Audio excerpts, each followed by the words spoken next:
साथीहरू अहिले चाहिँ म गोकर्णेश्वर महोत्सवमा प्रवेश गर्दैछु। अहिले मेन गेट अगाडि पुगिरहेको छु। यहाँबाट देखिरहेको छु लन्डनको झल्को मेटाउने लन्डन ब्रिज काठमाडौँमा पहिलोचोटि तपाईँहरूले यहाँको अवलोकन गर्न सक्नुहुनेछ। एकदमै रमाइलो भइरहेको छ। आज शनिबारको दिन यो महोत्सव चाहिँ वैशाख 24 गतेदेखि जेठ 9 गतेसम्म सञ्चालन हुनेछ।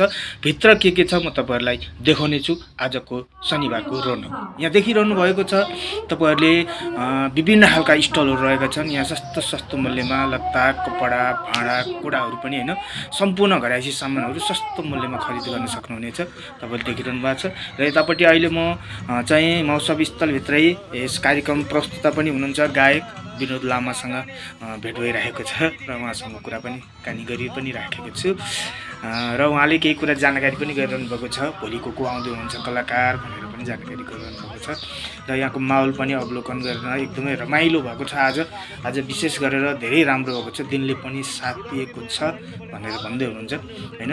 र अब झन् बवाल हुनेछ भोलिदेखि भन्दै हुनुहुन्छ। र यतापट्टि देखिरहनु भएको छ महोत्सवभित्र के छ त यहाँ बडा पिङहरू हैन, रमाइला खेलहरू, माहौल पनि हेर्नुहोस् आज एकदमै रमाइलो भइरहेको छ। तपाईँ कहीँ छुट्नु भएको छैन। यो गोकर्णेश्वरमा चलिरहेको छ है।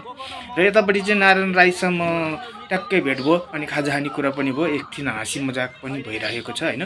र यो गोकर्णेश्वर महोत्सवमा आएर आज बबाल रमाइलो पनि भइरहेको छ। धेरै साथीहरूसँग भेटघाट पनि भइरहेको छ हैन, खुसी लागेको छ।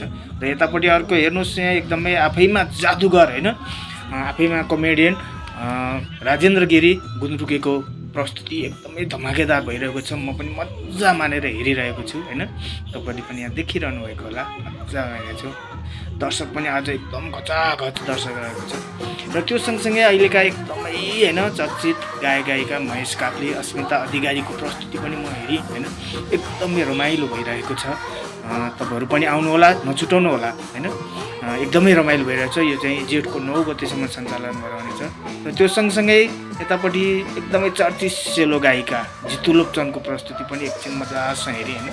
साह्रै रमाइलो लागिरहेको छ है। यो जेठ 9 गतेसम्म सञ्चालनमा रहनेछ।